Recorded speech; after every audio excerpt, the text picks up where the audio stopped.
All right, we're moving things around. We're getting set. We're getting ready. I can't believe this has happened 2 years in a row. They did it last year. They didn't kick Steve out of the building. Some Power Field in Denver, Colorado, Monster Energy AMA Supercross, and the only Friday race of the year. This is the PulpMX Yamaha LCQ Challenge. Jason Wygant, Jason Thomas. I don't know if we're getting paid for this. I don't think I am. Knowing Steve, there's zero chance that he's giving me any money for this. But I will say this is a great honor. We've talked about it so much leading up to this. All the powers that be had to pull this thing together. All the sponsors, Feld, of course, allowing all this, and the extra costs incurred and effort. It's great to be here. So what we have is a race only with privateers, but we all know it's very difficult these days to define what's a privateer. I mean, Max Anstey won a 250 race 2 weeks ago in New Jersey, and they're saying a privateer is one, but dude, it's Max Anstey. It's the Firepower Honda team. It's not privateer. These are privateers. It is, and the privateer argument's one of the longest lived in this sport. I remember battling for privateer purse money back in the day, and I would walk around with Feld officials and say, hey, you see those parts on these bikes, Travis Press and others? I can't buy those, right? So you tell me who's a privateer. So I definitely know what these guys are going through, and I think this is much more about the less fortunate, the guys that are in the LCQ every week. And yeah, okay, your past champion Kyle Chisholm is lobbying to get in this race, but it's not really for them. They're stars of the sport and in the main event every week. This is for the guys that you may not have heard of, right? They're living in their van. Maybe they have a normal job during the week. This is such a great opportunity for them to make some money. Yeah, so what happens here is for the last couple of years, Yamaha has given Steve and PulpMX a couple of bikes to raffle off. All the raffle money goes straight to the privateers. So the only way to figure out who was a legit privateer or not, Steve just made points out of the 5th place in the LCQ. First guy that doesn't make the main every week gets first place points, and so on and back. Then we had a situation where riders were they trying to make mains, or were they happy to be 5th every week? Because it was a lot of money. Yeah, there was a few question marks in there for sure. Even Chase Marquier this year at Atlanta, I believe, I would have questioned. I think he's your leader of the points, and even then I was like, man. But yes, Nick Schmidt in prior seasons, we've had some very questionable things. If we had some sort of collective bargaining agreement, I think there would be a lot of questions being made about who wants in and who's not. Yes, so the only way to alleviate that is to let them race it out. So that was Steve's goal last year. He wanted complete chaos. He wanted it to be a bomb going off in the middle of Monster Energy Supercross. He kind of bombed it himself because he decided to put Ryan Brees and Chiz in, and they came through the pack. This year, guys at that level, as you mentioned, Chiz not allowed in. The idea is it's guys that consistently just miss the mains and just miss the money that are racing. So we're going to have Justin Starling up probably a little later to help us announce. Starling would love to be part of the race. He's not eligible.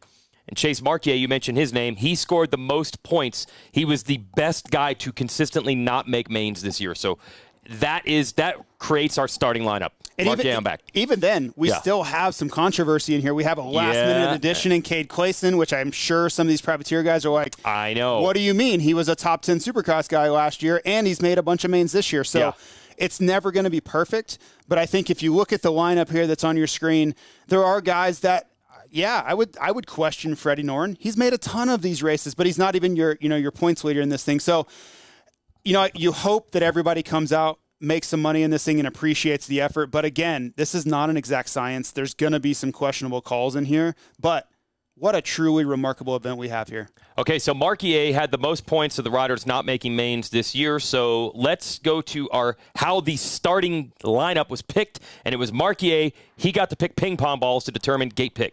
All right, so here's how it works. I put this on a group text, but 4 different ways we're going to pick here.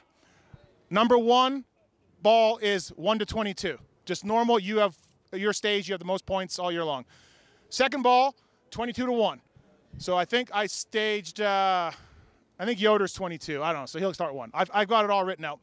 Second one is, or third one, sorry, 1 to 11 reversed and 12 to 22 reversed. And the 4th ping pong ball is clothespins. No selling. I will be marking them all down. And remember, if it's shitty, it's Marquier's fault. All right. Yep. There you go. Number 1. He drew number 1. That's 1 to 22. Damn it. Damn it. It's really not what I wanted. I really wanted some chaos, but good job, Marquier.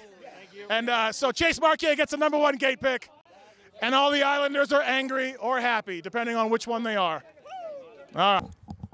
All right, so a little less chaos with the ping pong balls than expected. Marquier ends up with the best gate pick, so that helps. Let's get a little more analysis. We have our own Chris Kiefer down on the racetrack with Steve Mathis with a little analysis of this race. Kiefer and Mathis. Thanks, guys. I'm down here on the track walk for some predictions, some thoughts on the race. 22 guys, 120 grand up for stakes. It's my buddy Chris Kiefer. Just happened to be on the track. What's up, Kiefer? I'm excited. I couldn't sleep last night. I'm excited for all these guys to win some money, so walking the track is going to be a good day. So we've been talking about on the Pulp Show a little bit, who's going to do what's going to happen. We got some heavy hitters in here. We got some good 250 riders, too. How do you see this thing shaking up? It's 10 minutes. It's plus a lap. Start's important, blah, blah, blah. We're altitude. How do you see this breaking up? Well, at the beginning of the week, we all try to, do our predictions. So for me, I still think Cartwright is the favorite. He's been doing good in the LCQs, if not making the mains. He's a good starter. We got John Cross, also a good starter. I think even if he does get a bad pick on the gate, he's still going to get a good start. Originally, I was going to go with Lesher. I'm going to retract Lesher now. Okay. After I've seen the track, it's a little bit of a non-two-stroke type of track, and we're at elevation. So my favorites are Cartwright, Cross, and then for the long shot, I'm going to go a long shot. Lane Shaw, because he sends it on the starts, and I think he can hang for 10 minutes. We got a lot of prop bets as well. One of them is Race Tech Checkers Air Wheelie Contest. Any predictions on who lands the best air wheelie on the parade lap over the finish? I do know Hunter Yoder is in for the smallest rider of the day. So I think him being him, I think he has a good style to go straight up 12 o'clock. So look for Hunter Yoder on the finish line to nail that. There we go, folks. Listen, I've been steadfast all week. I think Freddie Noren's going to take it. He rode great last week. Fast Freddie, #1 in my heart, and I think #1 tonight in the show. Back to you guys. All right, we're back. Parade lap underway. We're going to welcome Justin Starling to the booth along with Jason Thomas and Jason Wygant. We have to watch the parade lap, though. We mentioned the prop bets. There's additional money for the riders to win. This is ridiculous. So our guy Checkers, Chris Riesenberg, and everyone at Race Tech has put together money. $2,800 will be paid to the rider who has the best air wheelie on the finish line of the parade lap. It's unbelievable. It just shows you the generosity of this sport, right? And there's already so much money at stake. Now these guys have to think about, okay, forget about the race. Now I have to try to pull off some ridiculous air wheelie over the finish line of this parade lap that we're now watching. So, Starling, I heard you were supposed to be one of the judges of this. Are you out or in on the judging? I'm trying to watch it right now to see who's going to do it. Oh, he is trying to judge. Okay. We got one already. Looks like Max Miller's gave it a good shot. Yoder's coming up next. Wow, that's... Show that finish line, boys. Is up there. That was impressive. I love how every single one of these... Tristan doesn't want anything to do with it. Cartwright forgot. Nagy, pretty good. Oh, that was good. Schlosser, pretty good. Lane's going to go for it. Oh, no. I think Yoder's your clubhouse leader right now. That was pretty good. Oh, wow. I don't know who that one was, but that was good. That was nice. Yoder already went? Oh, yeah, Yoder was second. I love that they're all just air-wheeling this finish line right now. This is one of the best things I've ever seen. Yes, listen, every rider got the memo. This is literally one of the best things I've ever seen. If I'm one of the, whoa! Mason Kerr's definitely leading this right now. If I'm one of the lesser end of these privateers and I know my chances of winning are basically nil, I go for it right here. They're literally waiting in the corner to do this. Yep. They're all taking their turns to do this. This is amazing. I would absolutely consider ghost riding my bike here. That one was big. I still think Kerr still has this one. We got two more. Two to go. Here goes Piazza. Give it a panic rev, Piazza. Come on. No. That bike's worn out from that. Here we go. We got Thury. He needs the money. He needs this. The German. Thury? Pretty good. I think as of what I've seen so far, Kerr's got to have I like that Mason Kerr one. Yeah, that was good. So we got Justin Starling up here. He's one of the judges of this. $2,800 on the line just for the air wheelie at the finish. The prop bets, I'll just open the link on my phone. I've even gotten involved with this. I'm a horrible mechanic. So the first rider has a mechanical DNF. I'm going to give him $100, and it just goes on and on and on. Even Adam Cianciarulo is going to give some money up for the rider who finishes 9th. There's all kinds of things. Best pass, leader of the 7th lap, like the most random things you've ever thought of. Even slowest rider. Yep. Slowest rider, yes. Kubalinks, the shortest rider. Yeah. I know they're going to tape measure out. Yeah. Come on, JT. You can air wheelie and do that. Take home $3,000. Yeah. Lane Shaw walked up to me earlier and was like, "Do you think Yoder's taller than me? I think I got this. I think I got it." So it's pretty funny how this is all working out. Yes, people are battling to prove how short they are for the first time. So this is really cool. We got riders in the line after their sight lap. You actually just got to ride the track there, Justin Starling. So what's it like? Yeah, it's pretty good. They added a lot of sand this year, so it's pretty it's way softer. And then when you add the slow bikes and elevation, it's really hard to make these jumps. Okay. I was fighting myself trying to figure out how to get out of first gear because I was trying to jump the step-on, step-offs in first, and then you start to wheel spin. But it's pretty good. There's a triple right here on the left side that when you go on, off 3, the face, I swear, is steeper than the normal triple on the track. So that's pretty gnarly, but it's good. There's one quad we're already doing. Heather Kiefer with our card. Yep, there's one quad they're already doing, so we might see it. No, it's cool. It's a good track. It should race well. I haven't seen the other side with the whoops or anything, but we'll find that out tomorrow. We did have practice earlier today for these riders, so they each had some time out there to learn. You see the 508 of Yoder. He's one of the wild card entries. Same thing with Nice on the 125. So Steve Mathis picked 4 others as wild cards. So a lot of guys coming out of the 250 ranks getting the shot at the money right now. I think it's interesting. Some of the guys, Cartwright is a great starter. He's on the outside because this pick was totally random, right? I still don't know. I didn't do that well in trigonometry, so I don't know how this ping pong ball thing worked. Yeah, I don't get it either. But it's just, Which one did they use? Do we know? It's some sort of crazy for no, ping nothing. pong ball It ended system. up being exactly like first gate pick went to Marquier. Got it. There was, in the end, what he picked was the exact order it should have been. Okay, good. No chaos. So watch that 519 of Cartwright. He's one of the wild cards that got in. He's made a lot of main events this year. He could be a rider to watch. Card is sideways. Revs are up. The PulpMX LCQ Challenge underway. Carnow out of the gate. And Marquier. Oh, Lane Shaw's up front. Yeah, Lane Shaw is such a great starter, right? And this is what this race breeds. I think we're just going to see chaos. Yeah. I mean, there's everything to gain for these guys. All right, that's Shaw on the black and red in the lead right there. Where's Clayson? I don't even see him. Cartwright came out pretty good from the outside there. He's up into about 5th. Yeah, Clayson's got to be maybe 15th or so. So it's Shaw, Marquier. Is that Simonson there in 3rd? That's what timing and scoring is saying? I think it's Cartwright in 3rd. Yeah, okay. There's Cartwright. Yeah, he's made a couple quick moves. I think he's maybe 4th or 5th now. Up to 3rd, like you said. Yep. Noren's 4th. I feel like Noren's got a good shot at winning this one. Noren's one of those guys where I question, I'm like, how did he make this? But he did have a few weekends in there we were wondering, he's not in the main event. Even last weekend. Yep. So Shaw's got to hold off Marquier and Cartwright. Now down to the inside. That's Noren. Yeah, it's Freddie. Yep. Freddie just made the move. Oh, Cartwright. No! Already hitting each other. We're lap 1. Yeah. That was almost a double pass. Is that Carnow too? Yeah, Carnow I think got around Cartwright there. Yep. And meanwhile, Marquier is taking the lead from Shaw. And then he messes up the on-off. Freddie Noren with a charge. He's going for the lead. He did it. He was in 4th about a half a lap ago. Things are going to get dirty. You think an LCQ is dirty? This one's about to get pretty wild, I think. Well, and that's the thing, too, is where do you draw the line? Because, you want to win. Obviously, there's a ton of money, but every spot you lose if you crash is just thousands and thousands of dollars. Yep. Yeah, it's a purse, right? It's not winner-take-all money right now. No. So good job by Marquier to get up front, but Freddie Noren starting to get away now. Freddie, if he just is calm, he should have this in the bag pretty easy. And Freddie's one of the wild cards, right? Or did he earn his way in with Freddie points? Earned his way in. Oh, he did earn his way in with points. Okay, he's made a lot of mains this year, but just missed out on enough. And starting to pull away, Marquier, Cartwright, Shaw, Tristan Lane, Carnow, Yoder, Schlosser. Yeah, Clayson, a bad start, 9th. See how tricky the track is. They're having to just pick their way through some of these sections because we did have press day before this race, and also they added water just after, so it's pretty slippery on top. It looks much more slick than when we just rode it at 1 o'clock. Can Marquier or Cartwright get a run together here and track Freddie back down? I mean, Freddie passed these guys to get there. Clayson's up to 9th. He's coming. He got plenty of time, too. Yeah, a 10-minute. This is actually longer. It's not a main event length, but it's longer than anything else, right? Heat races aren't this long, right? I think heats are 6 minutes or so. Right. Yeah, so this is significantly longer.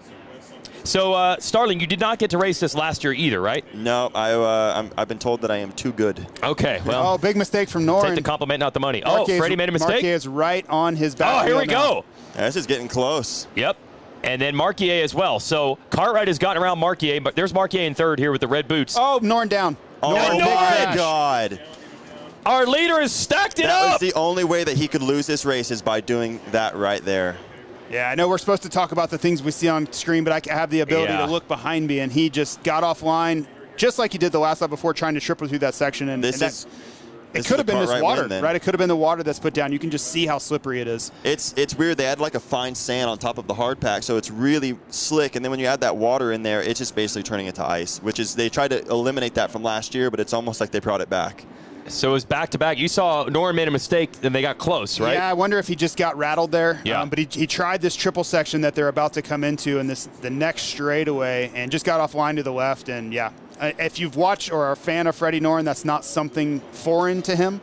That's even why though he ends up being in foreign, this. That's not foreign to him. Yes. That's why he ends up being in this. A lot of those things happening in LCQs. Here where you see Yoder. Yep. Just got off line to the left. The face of that's a little mushy, too, so I could see maybe the front tire grab and just turn left or something like that. You got to watch for Tristan Lane here, though. He's in good shape, so he could run this thing all the way to the end, and he looks like he's riding good, but Yoder's whoop speed, wow. Is Yoder on his 250? Yes. Looking good here. Hunter Yoder, a whole bunch of riders that are on that Partzilla Clayson's up to team. 6 as well. Yep, that's another rider on that same team. They could go 1, 2, 3, 4 in this thing. Yeah, they're not far. Like they're all right there. I mean, one mistake. There's Yoder making the pass on Tristan, but Clayson's right there. Wow, Clayson has come from out of the top 10 now, putting pressure on Tristan Lane. He's got the on-off. Makes the pass. He quads this too. Oh, he didn't do it, but he was the first one to do that quad right there, I heard. Oh, he's looking to get around Yoder. That's his young teammate, Yoder on the 250. Clayson on the inside here on the 450. And you can still see the leaders. It's pretty wild. I feel like this year compared to last year, our bikes are even slower than they were last year. So you're saying the dirt made it feel that way? I feel like the dirt's a little bit more spongy, so you're getting bogged down a bit more. But yeah, it's the bikes are very slow. I was in first gear a lot today. Back to our leader. That is Cartwright. He has gotten away from Marquier. Cartwright is a wild card. He's made most of the mains this year. But Steve says I like his story. Well, and you see these guys just settling in a little bit at the front, right? And really the thing they need to be worried about is Cade coming up, because they probably haven't thought about Cade this entire race. But he does have a lot of pace right now. You see how quickly he's pulled away from Yoder and Wayne Shaw and these guys. Cartwright, the guy with a job, with an annual income, going to come out with the money. Yeah, he's going to come away with even more money, yes. Yeah, IT probably pays pretty well. I would imagine so. Yep. Okay, this is Lesher on the two-stroke. Remember him, see, he made that main in Atlanta, but most of the races he's been close. That's why you get into this race. Yep. Back to our leader, Cartwright. He's been awesome this year, though. Did you see this performance from him? He's kind of in the batch that you're battling. Do you see this coming? I did not. Yep. I really didn't. It kind of shocked me, I think, in San Diego when he actually came up and passed me, and I was like, wow, okay, like, man, he's riding good, and he's actually been able to do this almost every single weekend. So, yeah, I mean, he was too good to be in this, and he was wild carded in, so that just shows that he is riding good this year. Yep. Steve Mathis, you let Chiz in last year, you let Brees in, now we're letting Cartwright in, and Cartwright is rolling away. Well, and for those of you who watched last week, the one thing that Cartwright can't do is let Marquier near him in the last corner. That's one thing he does not want to see, because clearly he has no idea how to handle that situation. He will let the guy go right around. We gave him a lot of crap on that one. That was bad. A lot before the main event. Through the whoops, it goes Cartwright. I got to wonder now, JT, you said it's not just winner take all. Are they starting to say, like, dude, if I get there, that's still a lot of money, I'm good? Yeah, and I think if you're Marquier, obviously you want to win, but you got to be realistic. Like, if you can't match the pace, don't throw away a great second-place finish and a ton of money in the process. So I'm sure he gave it a run at the beginning, and now he's got to worry about Clayson. So he's got his own problems to worry about, and the track is so tricky right now. And if you're wondering, like, there's so much money, why are they not being more aggressive? It's because they can't. There's not enough traction, and they're really just trying to stay upright, as well as trying to push forward. And it almost looks like they're in slow motion because of just how tricky it is and how slippery it is. You definitely can't push it. A lot of those corners, like the one they just went through, is kind of like ice, but it has some potholes in it, and then some of the faces are really spongy. Like, you have to really be careful on this track compared to last year, where you kind of go a little bit harder. Cade makes pass. Go ahead. Yeah, this track's definitely a little bit more. You got to be on your toes, which I think will play in my favor tomorrow, but Cade's riding really good, but you can kind of tell these guys are not pushing too hard. They're literally just kind of riding this thing in. 2.5 minutes to go. Do you think we're going to see a send here, JT? I don't think he has enough time, and we don't have the lap times in front of us. But I think if you're Cade, you look up and you see he's got 2 straightaways on you with a little over 2 minutes. Seconds. Yeah. So that's too big. Yeah, you ride right on the edge, right? You don't take any unnecessary risk, and you hope that Cartwright makes a mistake and closes that gap down for you, because I don't think he can organically close it down. Oh, Tristan Lane, that's going to throw some money away. Had the good start, led out of the first turn. The one thing that I would say if you're Cade here is you want to keep your pace up and just keep the pressure on. You don't have to necessarily close the gap down your own, but Cartwright could make a mistake, just like we saw Noren make. If he does it on his own, because I'm sure he's nervous. There's tens of thousands of dollars on the line here, so he could make a mistake of his own accord and hand it to Cade. He's going to make more money tonight than he probably will all Supercross season. That is crazy how that works out. Cartwright Closing in, minute and a half to go. Yeah, so all this money was raised. You could win, and we will give the name of the winner at the end of our show. Who's going to win this YZ450F? That's what everyone bought raffle tickets to be in the running to get. We're going to raffle that off on the Pulp show. Yeah, I think on Monday night. Monday, yeah, we're doing Monday night that will be. Oh, we're not doing it here. We're not. Not doing it here. We're not. No, I got to listen to Pulp. You have. You don't have to necessarily listen. I'll be co-hosting, so you got to listen to me talk. All right. We'll hear what Starling has to say. I'll grin and bear it. You don't have to be present to win. Okay, there you go. No entry required. So this is our leader, Cartwright. All the money again. Big thanks to Yamaha for putting the bikes up for grabs. That's what allowed this to happen. But you know a lot of the fans are doing it just because they want to contribute to these riders. Thanks to Monster Energy Supercross, everybody at Fell Motorsports, and the AMA even giving us timing and scoring. Harv Whipple down there enforcing whatever lack of rules that we have. And this doesn't just happen automatically. But I think a lot of people don't realize Feld's like, yeah, you want to give $100,000 to privateers? We'll help. We'd be glad to. Yeah, it's a lot of goodwill on every level. For these guys, you know, like he has a full-time job, right? This is a godsend for him to have an opportunity like this. And I raced this level for 15 years, and there was nothing like this out there. Even though we had great contingency programs and a lot of support from, you know, the companies within the industry, there was nothing like this out there. So it's a really productive thing, and I'm sure this race can be the difference for guys being able to continue racing or not. Absolutely, it really does. This is cool what he does. I wish I could be in it because it would help me out even. You know, like it's great for what he does for everyone, and you know he keeps a lot of these riders still going, and I think that's something that you can't overlook. You can actually still buy tickets thanks to this man, Jamie Guida, who has just tipped me off that you can still get tickets all the way through Monday night to add to the pot for this race. And don't forget, we got a bunch of crazy prop bets out there.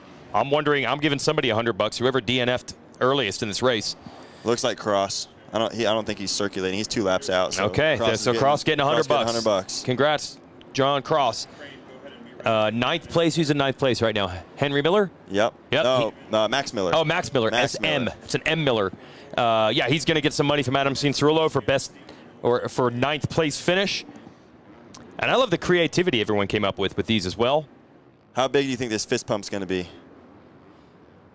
It's not going to match Mason Kerr's air wheelie, I can tell you that. No, I think Kerr's got that unlocked, but this is cool. You know, congrats to him. This is something that a lot of people are going to be pretty stoked on. There it is. Josh Cartwright wins the second annual PulpMX Yamaha LCQ Challenge presented by FXR.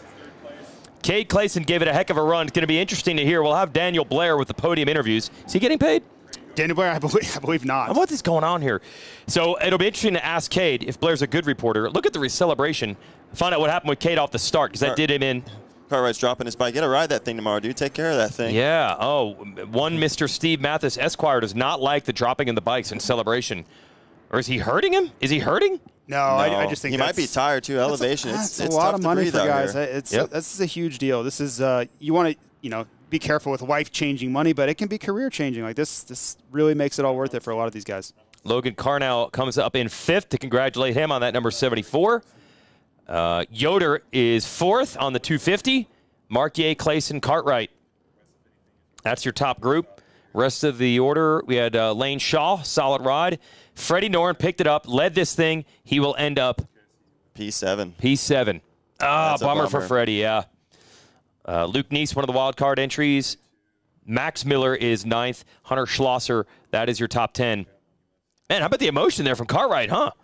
I mean, it's like a main event win. It pays more than a main event win, so that's crazy to think that. That's pretty cool. I think it's 2 main event wins combined to get the pay for this one 10-minute race. So, yeah, I think my bike would be blown up right now. Sorry, Steve. Okay, all right. I think you tried to blow it up on the finish line thereafter, but I think I'd be riding my other bike tomorrow if I had that. If I won that. Well, the crazy thing is, I think his weekend is already set. Right, forget about the actual real race tomorrow. Right? Oh yeah, the pressure's off now. We kind of forgot. There's a slow lap challenge, and there's 2 people still racing. Preston Taylor's bike is overheating at the moment because he's going so slow.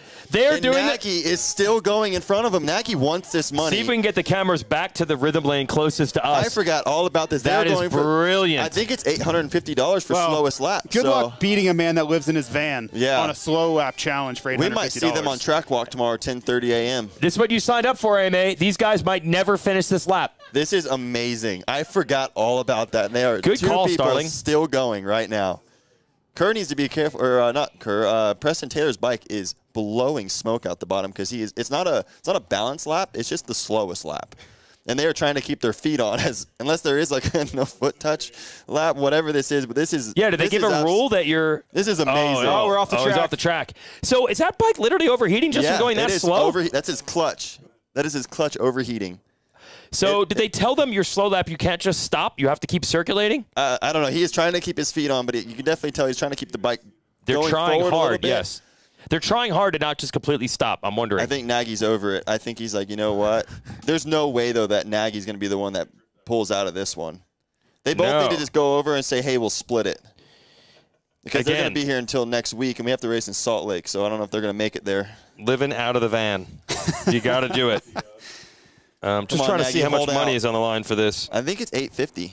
Yeah? Nagy's over it. Yeah. Oh, that was a good whip, too. Oh, slowest lap without falling or crashing. I got 250 on my books, but it could have gone up since then. I was wrong, but there's Shout so out many to my guy, problems I Justin can't Haley. tell who's who, but that's funny that they're still going. Cartwright's probably already out of his gear, getting ready for tomorrow, and they're still racing. Yeah, lots of creativity on the prop bets. That makes it that much more interesting. It would be hard to get cameras to follow all of that. Everything that was going on. How many 250s did we have out there? I know Yoder, Nice would have been, right? I think Nice switched to a 450. Oh, okay. For today. Might have just been Yoder. Got fourth place. I know Mad Max Miller, he's on the 450. But, yeah, Yoder I know for sure is 250. But the others, I have no idea. That's a tough ask to ride a 250 at elevation against 450s. I could not believe how slow my bike was today. So I can only imagine racing a 250 out here right now. Yeah, we're waiting on our podium. Daniel Blair, volunteer. Can I write this off at least? Is this a charitable donation? My time? Here's what I'm gonna do. I'm gonna figure out my hourly rate, my day rate, and then I'm gonna go to the IRS and I'm gonna write this off as a charitable 401c donation to our privateers. You're gonna come out ahead. Yeah, on top of your $100 donation, this is gonna be a profitable enterprise for Leach. that I'm giving to John Cross. I should have known. Yes. So that was actually pretty fun. We had some passes. We had some battles. It was good. Yeah, it was cool. I think it was better than it was last year, personally, because last year, obviously, you kind of know who was going to win, even when they were starting second row. This one, we really had no idea. We had an idea of who could do it the easiest, but he threw it away. He was winning, threw it away. Yep. And, the second best guy was, I think, the guy that, honestly, not even second best guy. He was the best guy. He kept it on two wheels. So, yeah, shout out to Cartwright. Well, we don't know. Awesome. Cartwright, he might have gotten there. We might have had a battle. It could have been a battle. It definitely could have. We see this out of Freddie a little bit too much lately. Yep. And now he just threw away a lot of money, and it's a bummer for him. But we still got tomorrow and Salt Lake, so hopefully he'll be all right. I always wonder, a guy like that, like Freddie, right? He's notorious for crashing. We all know this. If you play PulpMX Fantasy, you know that is a thing. Does he know that? Like, is he self-aware? Is he self-aware? Does he know he crashes? It's a little bit like Sexton. Does he know that he crashes more than other people? It's a little bit like Sexton, who one of my best friends, but he knows. He's got to know, right? That stuff happens when he's leading, and Noren, he's usually not like this. He's usually super solid, so it's a little bit weird this year that he's been having the crashes that he has. But yeah, bummer for Freddie. He did end up 7th. You got to pick it up and get anything you can get. I just always wonder that, is he like 10-second Tom, where he crashes like, oh, I crashed, or is it like, man, I crashed again? He doesn't remember. I crashed again, right? Been crashing a lot all year. I have. I don't even know that. So. Wild card gets the win. That's a really cool story. Oh, we got Daniel Blair down there. He's obviously dressed well for the professional occasion that this is. I got a text from somebody saying he actually cased pretty bad at one point. So I don't know. It might have been hurting a little bit at the finish. Okay. Yep. All right. Yep. I saw him take his hand off the bars at one point. I don't know if that was arm pump or whatever. Didn't show any signs of it on the track. So good for him. Well, look, you're going to dig deep in this situation, right? You case a jump. Arguably a lot deeper than you did at Nashville on the last lap. I will say that. Gosh, notorious now. He's never going to live that one down. He's not. That one's forever. Got on the brakes and let him go. Yeah. So Cartwright takes the win. Tons of Cowies up there. And that's a money thing too, right? Yeah. That's a contingency thing. Yeah, good for them. I mean, it's, great thing by Kawasaki. Great idea. Yeah. Paint the field, all the privateers, and obviously in a race like this, you're going to get the most of them. But again, all the guys that performed, I think everybody gets some money today. So good for them. And, of course, Cartwright takes home the lion's share of that. Yep. And Clayson, maybe we'll get the audio from his interview. It was really the start that it came down to. Yeah, it's too bad. He was pretty far outside, but He's a wild card, so I'm assuming he got maybe last gate pick. Yeah, but you got to think Cartwright had to be somewhere around him as well. He was out there he made too. it happen. Yep. So, yeah, it was. It's nice that it was a little bit longer race this year. It wasn't anything like how good your start and then it's kind of over thing. But yeah, it was cool. I like that he does this. I hope he can do it. It would be cool if he did this like during the night show tomorrow. And there's something that happens where all these fans can really get involved in it because it's something that people should really be involved with. This is something that's and cool. I think long term, there's a way to do that, right? We're baby steps here, right? I think it's still just on the acceptance front right now. It's like, I can't believe this is actually happening. Yeah. Yes. Versus working it in. You think about Futures. Futures was the same way, right? Yeah. They slowly worked it into the program, and now it's this huge hit. I think this has the same opportunity. Yeah, and they fit it into the same night program when we have a Futures race. There's time. Somehow they find the time to make it work, so maybe that could happen. Yeah, imagine if the fans – that's the whole thing, right? The most exciting part of the LCQ is that battle and the fans going nuts over it. And we got to get that element. They only knew how much money's involved, then have the fans get involved. There's something with Feld. There's so many possibilities with this, and I hope it's something that sticks around for years to come because I really do think that this race alone keeps these riders racing. Yeah, they all know the rules, right? Like they're not accidentally saying, "Oh, I didn't know this is going on." The dudes are probably tracking it, right, JT? I would think so. Yeah. Right? And the coolest part of this is that it unequivocally goes to the right people, right? There's not all these filters, and these guys got some money.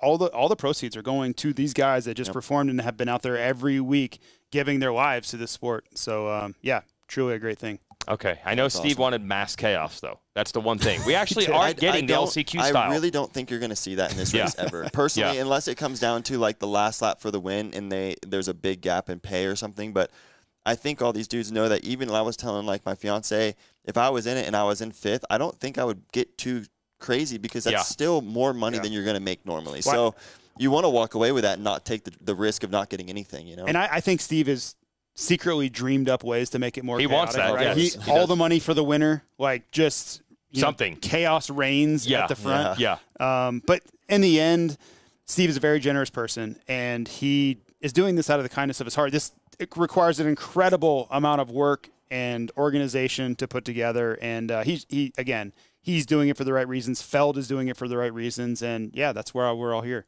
I mean, then the fans alone. Just absolutely, that donate the money to do this. This is this is cool. This is really cool. Amazing.